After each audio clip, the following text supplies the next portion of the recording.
Bienvenidos al taller de Biblia. El día de hoy vamos a reflexionar sobre el libro de los números. Les paso la presentación para que comencemos. En esta imagen está precisamente el significado del libro.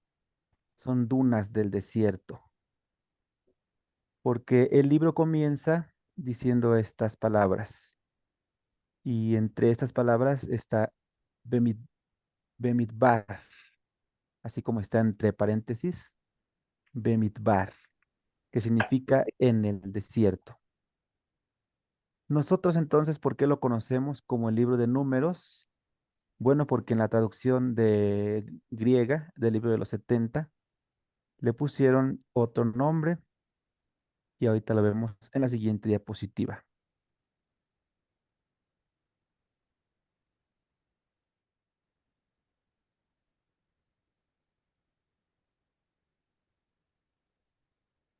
Así comienza el libro.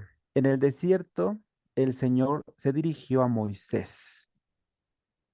El libro que vimos anterior, el de Levítico, era el Señor llamó a Moisés. Ahorita se está dirigiendo a él, pero lo está haciendo en el desierto. Y esta es la palabra que hace la que les pasé acá, esta, Bemidbar, en el desierto. Pero en la traducción de los 70 se llama aritmoi, que significa números. No sé si han escuchado esta palabra aritmética en las matemáticas, pues tiene que ver con la raíz griega de los números. La aritmética, entonces aritmoi sería números. ¿Por qué? Pues porque cuando interpretaron este libro hebreo, encontraron que hablaba de un censo y de listas numéricas y dijeron, pues habla de muchos números, vamos a llamarlo números, aritmoi. Pero para los hebreos, los judíos, pues es en el desierto. Tiene un significado más profundo, porque es el Pentateuco, ese sería el cuarto libro, ¿verdad? Ya es el Génesis, Éxodo, Levítico, número sería el cuarto. Y los 5 libros del Pentateuco, pues son los que nos dan la historia de la formación del pueblo de Israel.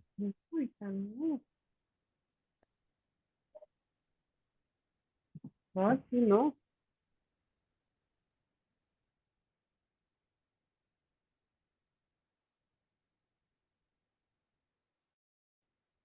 Vamos adelante. La historia fundante del pueblo de Israel. La salida de Egipto. ¿Se acuerdan que el segundo libro, Éxodo, en griego significa salida, pero el libro originalmente se llama eh, es, los nombres. Aquí están los nombres. Se llama el libro del Éxodo. Le llamamos Éxodo en el griego. Y también tiene que ver con cuando salieron de Egipto, se pusieron en camino y sobre todo caminaron en el desierto. Por eso esta imagen, pues es cuando van el pueblo de Israel en camino hacia la tierra prometida. Por eso es importante reafirmar junto con nosotros en Éxodo y con Levítico y después con Deuteronomio, pues van a completar esta historia de salvación del pueblo de Israel al principio con la primera alianza con Moisés. ¿Qué nos ofrece este libro? Bueno, muchos símbolos. Está lleno de símbolos de las problemáticas del pueblo. El pueblo que se pone en camino se enfrenta a muchos problemas. Uno de ellos es la idolatría, porque necesitan ver, o sea, ellos necesitan ver algo como los demás pueblos tenían estatuas. El pueblo de Israel no tenía una estatua y a veces tiene que hacérsela, ¿no? Como vimos en la historia de la salvación, como esta estatua del toro, del becerro de oro, que les ayudaba como a creer. Algo que ayudó en Éxodo fueron las tablas de la ley, por un rato, ¿verdad? Porque después fueron destruidas. El ser humano necesita siempre como ver, palpar Ahora el catolicismo, por ejemplo, tenemos imágenes gracias a que Jesús es el rostro del Padre. Entonces, ya gracias a Jesús tenemos imágenes de Dios. Pero Dios del Antiguo Testamento pues no tenía ninguna imagen, se manifestaba de varias maneras.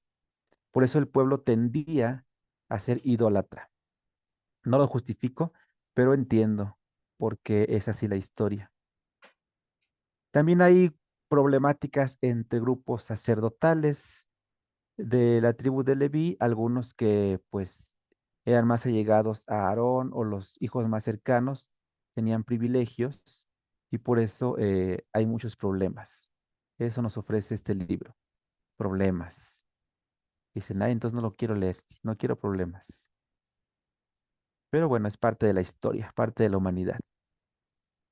También el miedo, el miedo que enfrentaba el pueblo para entrar en la tierra prometida. Este miedo, más bien interpretado como falta de fe, falta de confianza, la inseguridad. ¿Qué vamos a encontrar allá? Entonces, esto nos ofrece. Y también lo siguiente, la búsqueda de identidad del pueblo, está buscando todavía sus raíces, el pueblo, en camino por el desierto, se va transformando y se va purificando. Se complementa con el libro de Levítico, con las leyes de la purificación. Y cosas nuevas que nos ofrece este libro, pues es la Torá. ¿Qué es la Torá? Es la ley que vimos en el Decálogo, los 10 mandamientos en Éxodo 20. Esa es la Torá, la ley. ¿Se acuerdan que en el Nuevo Testamento hablamos mucho de la ley y los profetas? Hace referencia a este Decálogo junto con el Levítico, con el Deuteronomio. Pues Números también va a tener al Decálogo junto con otras leyes que concuerda con Levítico y Deuteronomio. Esa es la Torá, la ley. Y la tienda, que también es importante porque habla de un establecimiento del pueblo. Ya no van a ser errantes ni nómadas, sino que van a ser sedentarios y van a empezar a construir, a formar una sociedad nueva.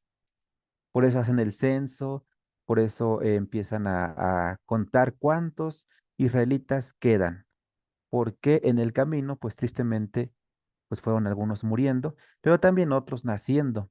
Entonces llega un momento en que dicen, a ver, en este momento, ¿cuántos somos? En el libro de Números encontramos esto. Y lo dividimos en tres partes. La primera, del capítulo 1 al 10. Del 1 al 4 encontramos el censo del pueblo, porque como van el día primero del segundo mes, dice, están en el desierto del Sinaí. Nos da una fecha, el día primero del segundo mes del segundo año. Es un poquito, pues, confuso esto. No sabemos realmente qué día es exactamente. El día primero del segundo mes del segundo año de la salida de Egipto. Pero nos habla de un interés de eh, formar historia, de ya darle un sentido histórico. Lo primero que hacen entonces es nombrar las personas que están ahí presentes, ¿no? Hablan de Rubén, de Elisur, hijos de Sedeur, y van a encontrar muchísimos nombres y muchos números. Dice, ahí eran 59.300, estos eran 45.600. Y por eso yo cuando llegué a ese libro, pues me estanqué. Dije, ¿yo para qué quiero saber todo eso? Eso le sirve al INEGI, ¿verdad? Pero allá no había INEGI, entonces era el censo del pueblo. Le sirvió entonces al rey Salomón, que es el que mandó a redactar estos libros. Él quería saber todos estos datos. Es un libro de contabilidad, entonces. A los que les gusta la contabilidad, pues se van a encontrar a gusto. También del 1 al 4 vamos a encontrar a los levitas de sangre noble. Se habla entonces de estos descendientes de la tribu de Leví, descendientes de Aarón, Los nombres de los hijos de Aarón en el capítulo 3. Nadab, que es el primogénito, empiezan a darle importancia a la primogenitura también en el sacerdocio, ¿eh? No nada más, ¿se acuerdan que en el Génesis, pues vimos toda esta pelea también entre los hijos de Jacob, perdón, entre los hijos de el padre de Jacob más bien, que era Isaac. Jacob que se roba la primogenitura, se la roba a Esaú. Aquí todavía con los sacerdotes, pues sigue la misma historia, siempre luchando por esta primogenitura. Eleazar, que es un nombre muy bonito, y Tamar, encontramos nombres muy bonitos, ¿eh? Si todavía no encuentran cómo ponerle a algún sobrino, algún hijo, algún pariente, aquí van a encontrar muchos, muy bonitos.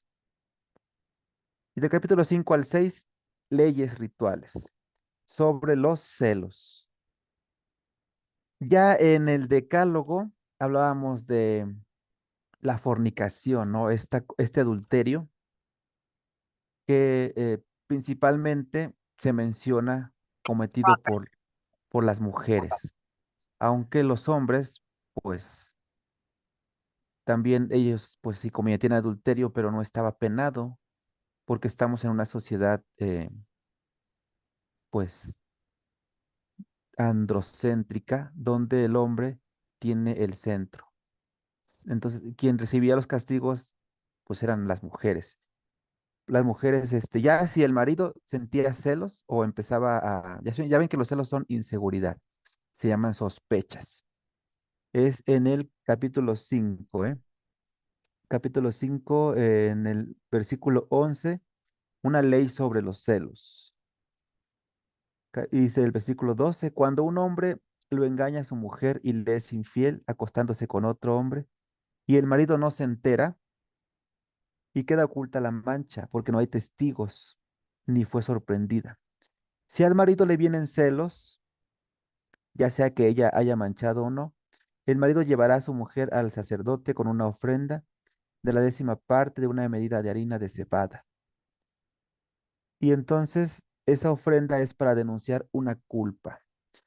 Hay un padre que trabajó con musulmanes y dice que pues esto sigue, o sea, actualmente los musulmanes siguen aplicando leyes respecto a esto, ¿no?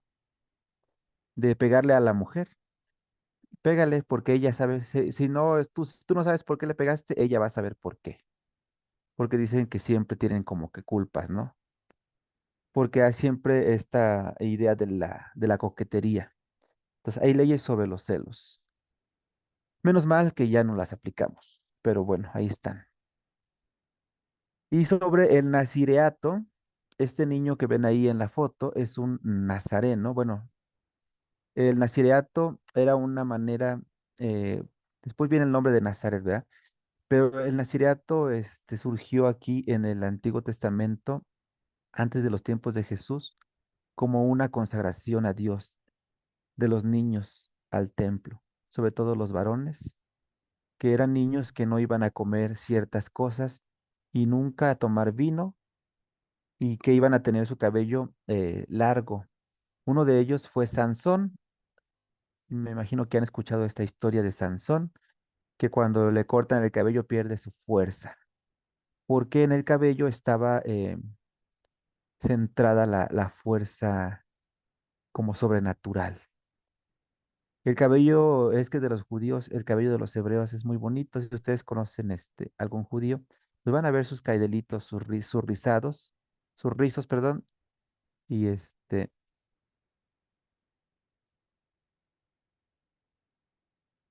alguien quiere abrir su micrófono porque no escucha nada. No, pero no tienes que abrir el micrófono para escuchar, más bien para hablar.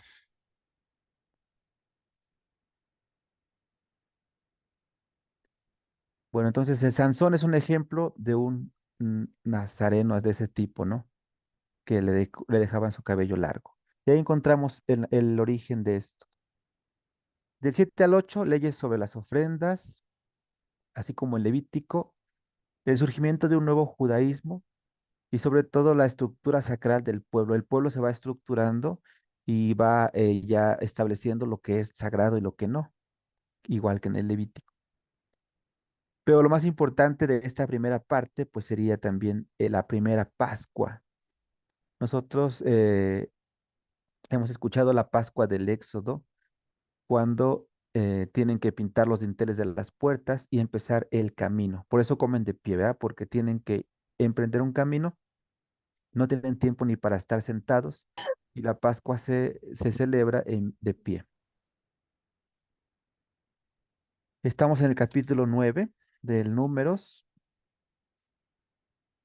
donde celebran la Pascua el día 14 del primer mes. Es la misma fecha, allá en Éxodo dice de Nisan. Estamos hablando del mes de abril. Para ellos el primer mes es el primer mes de la primavera, entonces es la misma fecha. La encontramos en Éxodo y se repite aquí, Éxodo 12 y también en Crónicas y aquí la Pascua como un punto central y el inicio de la marcha, inicio del camino, el pueblo que está en marcha.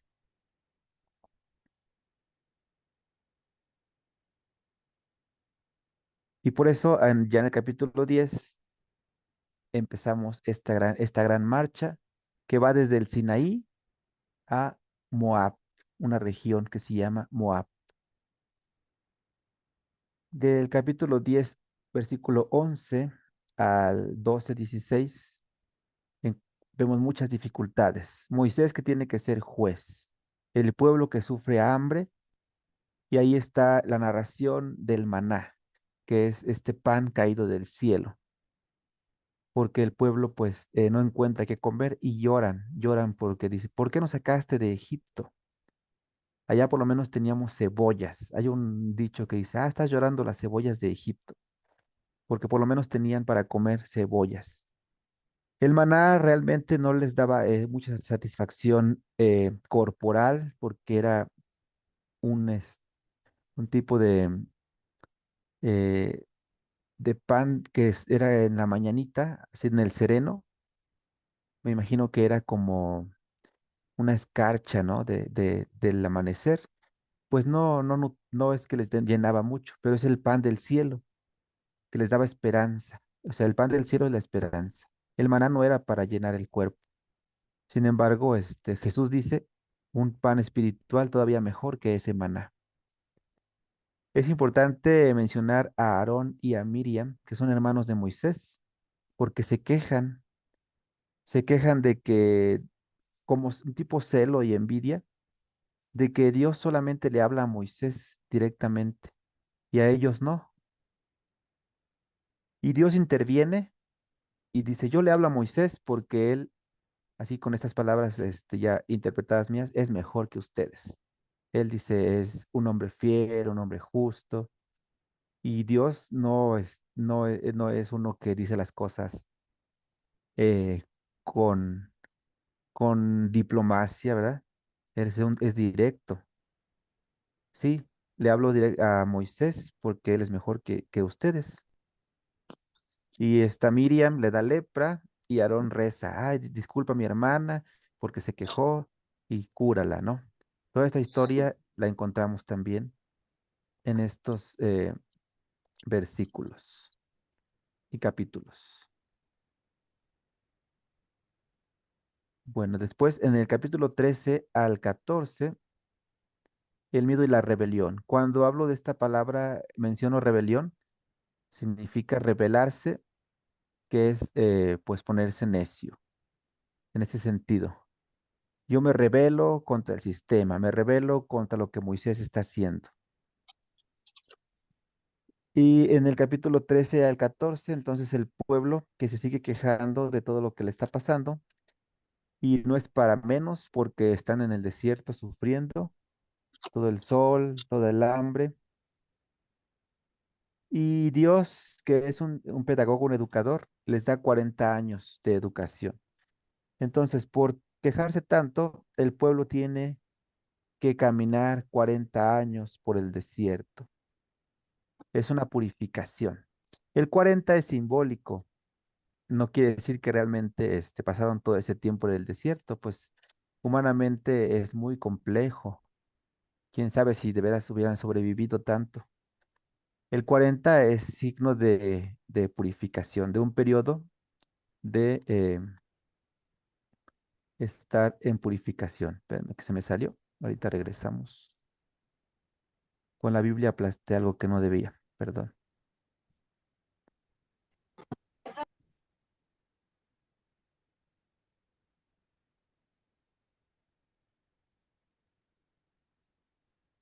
Ahí está otra vez. Sí la ven, ¿verdad? Ok. Sí, sí se ve.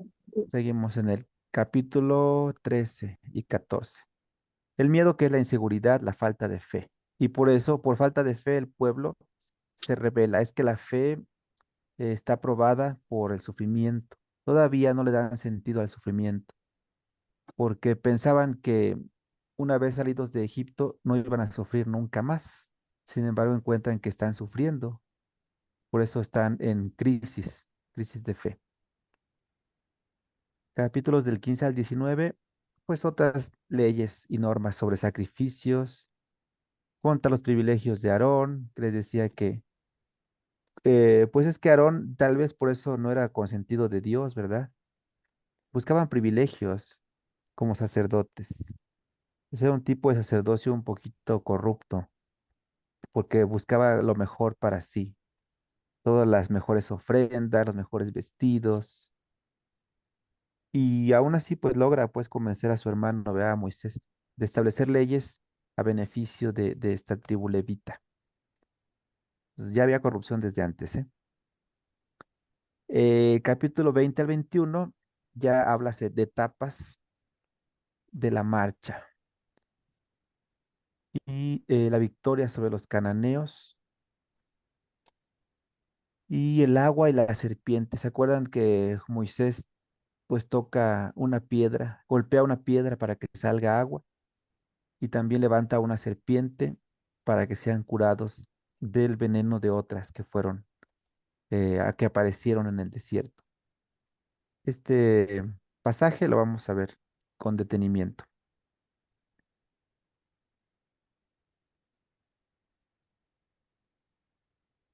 Del capítulo 22 al 24 encontramos a este personaje Balaán, que es un vidente arameo que un rey contrario había contratado para maldecir a los israelitas. Pero este Balaán, pues, anunció la victoria, como si era un buen profeta, porque dijo la verdad, dijo, no, el pueblo de Israel no va a estar maldito, va a vencer, va a vencer y va a obtener la tierra que Dios les prometió. Por eso Balaán, pues, es un personaje positivo cuando lo querían como un personaje negativo.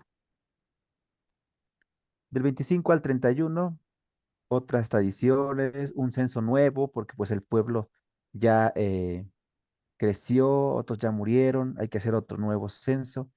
Y aquí empieza pues esta dinámica de ir haciendo los censos en diferentes periodos. Acuérdense que en tiempos de Jesús, pues también le tocó hacer un censo, tuvieron que ir le llama aquí el Evangelio, empadronarse, ¿verdad? José, que era eh, de la tribu de Judá y tiene que ir a Belén, junto con María, que también era de la tribu de Judá. Leyes sobre la herencia, sacrificios, fiestas y votos. Entonces seguimos con más leyes y decretos que van a servir al pueblo para guiarse, para administrarse. Y en el 32 al 36, las narraciones y el reparto de las tierras. El libro de Números tiene nada más 36 capítulos. Entonces ya al final ya nada más habla sobre cómo se van repartiendo la tierra prometida, algunas etapas del camino, cuáles son las fronteras de esta tierra y algo positivo, pues es la herencia de las mujeres. ¿Qué les va a tocar a las mujeres? Ya ellas empiezan a ser parte también de esta heredad. Antes nada más heredaban los hombres, ahora también las mujeres. Es algo positivo, ¿verdad? Y termina el libro de los números diciendo, estas son las órdenes y leyes que dio el Señor por medio de Moisés a los israelitas en la estepa o el desierto de Moab, junto al Jordán, frente a Jericó. Y entonces nos anuncia que ya se está acercando entonces este última etapa de la tierra prometida, cuando después daremos paso al Deuteronomio. Ya como síntesis, tenemos un antes y un después del Sinaí. El Sinaí es el monte donde Moisés recibió las tablas de la ley. Antes de que Moisés recibiera esta ley, Israel era como un bebé, en un sentido pues tierno, y bonito, porque Dios cuidaba de él. Dios lo saca de Egipto, Dios lo libera de los egipcios, también del mar, y Dios que está cuidando de este pueblo, les da de beber agua a través de la roca, de ese golpear la roca, y comida a través del maná que cae del cielo. Vemos a un Dios, pues, paternal que cuida de sus bebecitos. El pueblo entonces no está listo para cuidarse solo, es un bebé. Pero cuando llegan las tablas de la ley, el pueblo ya tiene herramientas y tenemos un después del Sinaí. Ya es adulto el pueblo. Su fe es radical porque tiene raíces, por eso es radical. Raíces en este Dios liberador, el Dios que recibió Moisés cuando fue llamado a liberar al pueblo. ¿Se acuerdan que dio su nombre de Yahvé? Yo soy el que soy, el que fui, el que seré, el Dios de la vida. El pueblo empieza a tener fe en este Dios y ya no necesita de milagros como el de la roca y el del maná, el agua de la roca y el maná del desierto. Son milagros y también la división del mar, del agua el mar que se divide en dos, en el agua que parte, el bastón de Moisés. Son prodigios que ocupaba el pueblo. Tampoco va a necesitar ya de estatuas, porque ahora tienen la ley. Solo necesita fe y cumplimiento o practicar la Torá, que es la que va a forjar la humanidad, el pueblo. Si llegan a fracasar a partir de ahora, después de haber obtenido el decálogo, las palabras, consejos de Dios, es porque les falta la fe. El fracaso entonces es consecuencia de la falta de fe. Bien, esto sería el panorama del libro de Números, lo que contiene, así en una síntesis. No sé si tengan comentarios o preguntas, si no, hacemos otra cosa. Hasta aquí me detengo para comentarios o preguntas.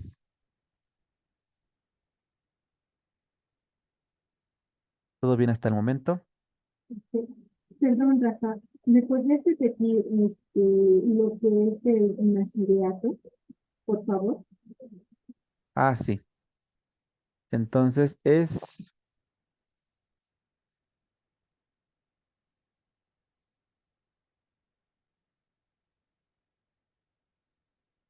me parece que era la primera parte. Déjenme, me regreso tantito.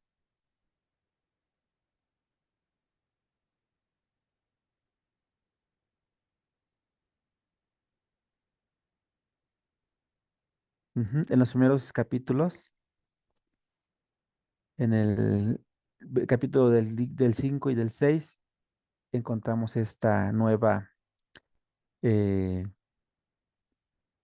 como tradición sagrada. Es una tradición sagrada, el nazireato, que es que ofrecer algunos niños a Dios, niños que van a ser especiales. Es capítulo 6. Dios que le dice a Moisés, di a los israelitas, el voto del nazireato es abstenerse de vino y licor, ni vinagres, no probar ningún producto de la vid, ni semillas, y se dejará crecer el pelo mientras dure el tiempo de su dedicación. No se debe acercar a cadáveres tampoco, ni el niño, ni su padre, ni su madre, ni su hermano, ni su hermana. Entonces es como ser puros de todo. De hecho, ya empezaban a usar esta ropa blanca, ¿no? De la pureza, signo de pureza. Y les hablaba de uno de los ejemplos, pues era Sansón, un ejemplo de un consagrado de esta manera, del nazireato. Y fíjese que en una de las parroquias donde hice apostolado, encontré también a una familia que ofreció su niño también con obviamente pues no le daban vino, ¿verdad? Pues es un niño, pero tampoco le daban Coca-Cola y tampoco le daban café y no le cortaban el cabello, principalmente esos elementos.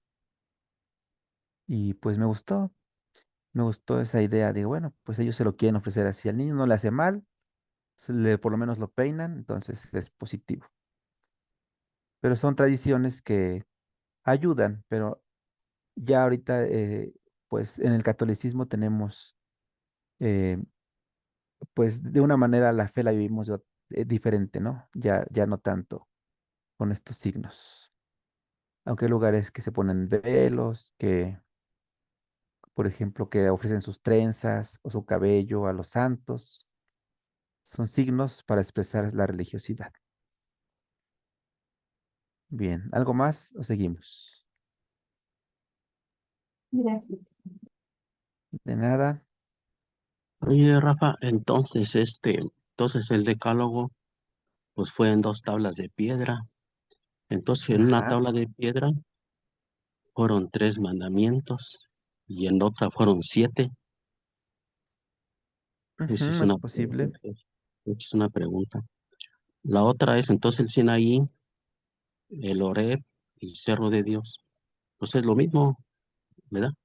Sí, sí, fíjate que ya en los estudios bíblicos, pues o estamos de acuerdo en que el Horeb y el Sinaí es el mismo, Sí. aunque a través de la historia, le llamamos la historiografía, Ujú. eh,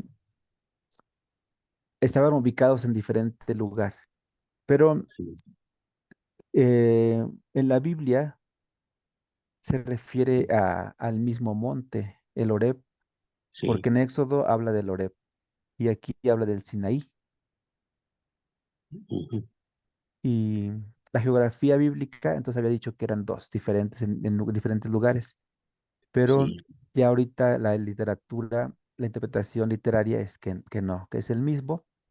sí, Y las tablas, esta visión me gusta porque enfatiza y, digamos, especifica bien que son tres mandamientos para Dios y siete para el hombre. Podría ser que, estén de esa manera. Si eran dos tablas, pues tres en una y siete en la otra, que son los números de Dios, ¿verdad? El 3 y el 7. Pero sí, como no las tenemos, no lo podemos comprobar. Sin embargo, a veces en las imágenes sí los encontramos así. pues sí. Ya ves que en el joven rico, Ajá. uno más le menciona a los siete, a los otros tres no. Nosotros, es que nada más encontró una. Sí, Este, mm, También en el Éxodo 20, Éxodo 20. los tres primeros están muchísimo más desarrollados, esa es la palabra. Ujú. Desarrollados en el sentido de que explica muy bien todo lo que no tienes que hacer, lo que tienes que hacer para Dios y lo que no para Dios. Por eso puede ser que abarcaron más espacio. Y ya los otros siete, pues están también muy así, muy cortitos. Honra a tu padre y a tu madre, no matarás, no robarás, o sea, ya es el As- negación, negación. Así es. Entonces, puede Por ser que ejemplo, sí cupieron. la serpiente de bronce que Esa viene en el Nuevo la Testamento. vamos, la vamos a ver Fíjate, ahorita, Toño. fíjate que hay una conciencia muy grande ahí, Rafa, Ujú, en Juan, capítulo 3 versículo 14 al 16. Pues fíjate que si vemos, por ejemplo, lo que es lo que es el pi, ¿cuál es la fórmula del pi? La fórmula del pi es pi 3, tres 14, punto 16. catorce dieciséis. Ajá. Y si le acomodamos aquí donde dice pi, dice Juan capítulo 3, versículo del 14 al 16, se refiere a eso. con las- Bueno, entonces dejamos que mejor que nos expliques tú más adelantito esto de la serpiente, Rafa. No sabía Perdón, ese Pamela. dato del pie, sí, ese es central para la matemática. Sí, no, y exactamente. O sea que esto es de las matemáticas, Ujú. pero si le ponemos aquí en pi, lo que es el pi, si le quitamos una rayita, esto ya no va a decir pi, ahora va a decir Juan capítulo 3 versículo del 14 al 16. Entonces ahí nos habla de la vida, porque el que mire la serpiente, al mirarla, va a sanar. Entonces van a sanar. Entonces aquí en Pi 3, 14, 16 nos habla, en Juan capítulo 3, versículo 14, nos habla de la vida. Y si nosotros le ponemos un palito antes, ya va a decir Primera de Juan, capítulo 3, versículo 14 al 16, y ahí continúa hablándonos de la vida. Eso es algo como muy grandioso. Pero mejor dejamos que nos expliques tú más adelante, Rafa. Perdón que me haya adelantado un Pues poquito. gracias por el dato Sí, y pues déjame profundizar esto con las matemáticas. Ahí queda bien porque estamos hablando del libro de números, ¿verdad? La sí, numerología en la Biblia es muy, muy importante. Es un sí, libro simbólico y seguimos encontrando muchas cosas que tienen que ver con los números. claro que Ahorita sí. lo que más nos ayuda en la iglesia pues son los números de Dios. Y ya después déjame seguir investigando del pi para después poder argumentar mejor, ¿verdad? Ahorita lo que quería proponerles es que lean en grupos pequeños estos, este pasaje. Nada más son 4 versículos, del 4, perdón, 5, del 4 al 9. Es números 21 del 4 al 9. Entonces, chequen bien la cita, anótenla. Números 21 del 4 al 9. Y los voy a mandar por equipos donde van a poder compartir. eh, bueno, ¿qué van a hacer en estos equipos? Van a leer esta y van a compartir entre ustedes que ven que les deja. Y cuando regresemos a la reunión general, pues van a eh, decir los elementos que encontraron. Bien, entonces voy a mandar por equipos. Le pongo pausa para que luego regresemos. Bueno, entonces ahora damos esta oportunidad para enriquecernos como grupo. ¿Qué es lo que les dejó este pasaje, lo que nos quieran compartir? A ver, adelante, Angie. Ok, bueno, pues conforme a la lectura, vimos que, pues, como siempre, el humano rebelde, ¿verdad? Y rebeldía, entonces también reclamo, y pues en esta ocasión fue ante Dios, nuestro Señor, y pues ese tuvo una consecuencia. Aquí lo que vimos también, pues, que como lo que habla siempre el Antiguo Testamento, ¿no? Dios sí castiga, Dios sí toma mano firme, dura y justa, ¿no? Entonces, pues, por motivo de esa reacción negativa del pueblo, manda una consecuencia.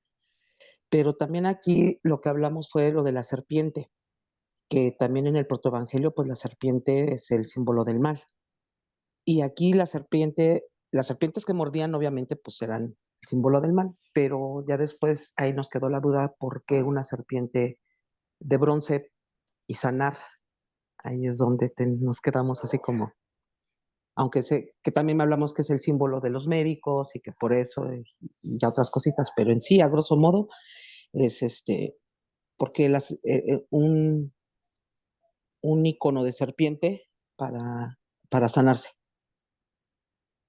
Muy bien, Angie. Sí, este Dios de las leyes, de la ley del derecho natural en el Antiguo Testamento. Y también estamos viendo nuevos descubrimientos de la medicina. Ustedes saben que actualmente Los antídotos de las serpientes, pues es su mismo veneno. Te preguntan, a ver, ¿qué serpiente te mordió? Porque estuve en la Huasteca. Y ella decía, no, pues hay que traer la serpiente para ver si es, si no tenemos el veneno, pues el antídoto, perdón, con su veneno sale el antídoto. Entonces es veneno con veneno. Dice que la serpiente muere con su propio veneno o el veneno se mata con veneno. Entonces es un descubrimiento de la ciencia y está plasmado aquí también. Entonces, esa es una salud física. Entonces, primero la serpiente como algo negativo, pero luego como un descubrimiento de que a través del veneno también se puede sanar, se crea el antídoto. Y sí tiene similitud, claro, con el Nuevo Testamento, la cruz. Eh, ¿Cómo eliminamos la muerte con la propia muerte? O sea, Jesús mismo que muere, elimina la muerte, mata la muerte con la muerte, pero le da un sentido distinto, ¿no? Un sentido de sacrificio por amor. Y entonces es la salvación o la salud a la vida eterna. Entonces, por eso el signo de la muerte en la cruz hace referencia a que la muerte murió con su propio veneno. Querían matar a Jesús, pero mataron a la propia muerte. Por eso también tiene este sentido. A ver, otro equipo, otra persona que quiera participar. A ver, Vero levantó la mano de la cámara. Adelante, Vero. Hola, hola, buenas noches. Para empezar, me gustó mucho la dinámica de hacer grupos, pues sí, hay que irnos conociendo a distancia. Yo les invito a prender su cámara, aunque no nos peinemos, ¿no? Como andemos, porque pues así no es lo mismo interactuar con alguien ahí que con una pantalla en negro y donde nada más aparece el nombre. Entonces yo siento que ese sería el primer reto a vencer todos, ¿verdad? A prender nuestra cámara para que haya más esa interacción porque siento pues no, que le hablo nada más a una pantalla oscura, ya por lo menos veo a alguien ahí. Entonces sí, sí me gustaría que los demás se animaran a prender su cámara y no pasa nada. Yo lo que le comentaba en nuestro equipo, que al inicio, empecé a leer lo que es la introducción del libro, y en la parte decía, dice, en esta marcha teológica es posible reconocer una secuencia de momentos que se repiten una y otra vez. La gracia, el pecado, el castigo, la conversión y de nuevo la gracia. Entonces yo, verdad, fue como yo lo interpreté, ¿verdad? De que estábamos o estaban en gracia, estaban bien, pero querían algo más, ¿verdad? Renegaron del alimento que Dios, ¿verdad? En este caso decían, este alimento miserable, dice en mi Biblia. Entonces, pues Dios los escuchó y les manda el castigo, ¿sí? Y ya cuando les duele el castigo de las muertes, ya piden ayuda, ¿verdad? De ayúdame. El arrepentimiento, ¿verdad? Llega la conversión, aplica lo que es la conversión. Y ya le piden ayuda a Moisés para que abogue por ellos. Y es donde Dios pues le manda a hacer la serpiente, ¿verdad? Pues para la curación, para la sanación. Sí, y es donde de otra vez nos devuelve la gracia, pero caemos en desgracia otra vez, ¿verdad? Y hasta la fecha yo siento que andamos en ese ciclo, pues como lo comentaba una de las compañeras, ¿verdad? De que hasta la fecha, ¿verdad? Volvemos a pecar, ¿verdad? Que es cuando nos acercamos al sacramento de la reconciliación, pero ahí vamos otra vez a las mismas. Y pues es la forma en que lo vi así. Muchas gracias, Vero. Sí, gracias por enriquecernos, porque humanizas este libro. Yo lo había dejado casi como libro de contabilidad y ya le estás dando el sentido realmente que tiene. Su sentido es hablar de una historia de salvación, de un pueblo que es humano y que se queja y que tiene todo este ciclo y que seguimos teniendo, ¿verdad? Todavía como seres humanos en esta educación, porque la pedagogía de Dios sigue, Él nos sigue enseñando cómo tener más fe. Gracias. A ver, alguien más que se anime a A ver, participar. quería proponer otra cosa. A Ya ver, me gustó eso del taller. Y yo en lo personal siento que me falta prepararme para la clase. Ahorita porque me puse a leer lo de la introducción fue donde ya dije, ay, ok. relacioné algo. Entonces no sé si cómo ven los demás, si el siguiente tema o el siguiente libro es el Deuteronomio Ujú. Si nos dividimos y cada quien lee dos capítulos y resaltamos importante o dudas, ¿verdad? Para poder exponerlo a la próxima clase. Y porque pues para leer todo el libro nos va a ser difícil a todos, ¿verdad? Pero a lo mejor si nos dividimos los capítulos, ya a la hora del compartir podemos externar nuestras dudas, pero pues así ya cada quien aporta una parte y ya siento que va a haber más iluminación, porque sí me siento como que dije, ay, ¿qué hago? Si Sí, no lo sí, he así leído, pasó al principio. ajá, o sea, Sí, pero ahorita terminando el compartir y dejo de grabar y ya nos ponemos de acuerdo, ¿sale? Gracias. Entonces, ¿primero fue Naye o Claudia que levantaron su mano? Bueno, a ver, Claudia sigue con su mano levantada. Adelante. Hola, buenas noches. Buenas noches. Eh, Bien, creo que todos estamos en lo mismo, en esto del círculo que tenemos todo en cuanto a la queja del pueblo, que es cuando cometemos el pecado nosotros.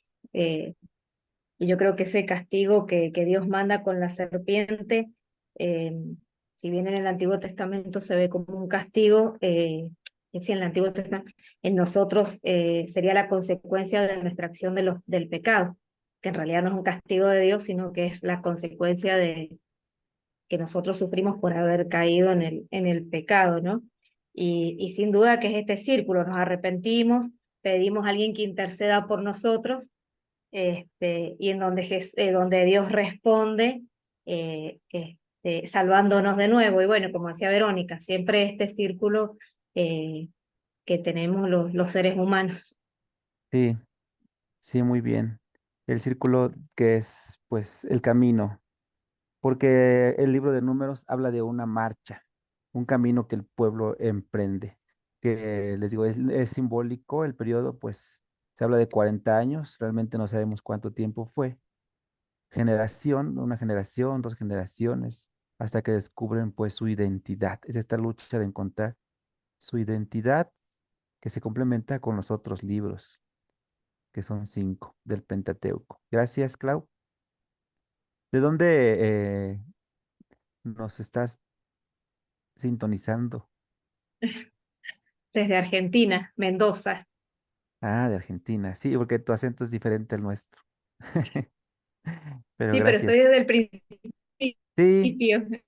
sí, sí, sí, siempre te veo acá. Gracias. No me he perdido ninguna. Sí, Te sí, agradezco mucho. gracias. ¿Alguien más? A Última vos. participación. A ver, Naye. Ahora sí. ¿Sí me escuchan? Ah, ok, gracias. Bueno, pues a mí cuando leían me daba un poco de risa porque me acordé del dicho ese, ¿no? De, más vale malo conocido que bueno por conocer. Y es un poco como esa historia, ¿no? De aunque que estaban mal, ahí siguen, ¿no? Ahí siguen y hasta reclaman, y siguen mucho el reclamo. Y me da risa porque ahora vivimos un poco igual. Y bueno, finalmente lo que tú decías, ¿no? Algo de humanizar este texto y todo eso, y pues lógico, ¿no? Donde hay humanos siempre habrá humanidades y lo increíble de eso es cómo seguimos como repitiendo la historia, ¿no? Eso pasó hace cuánto y ahora estamos envueltos como en el mismo rollo, así me siento de repente, ¿no?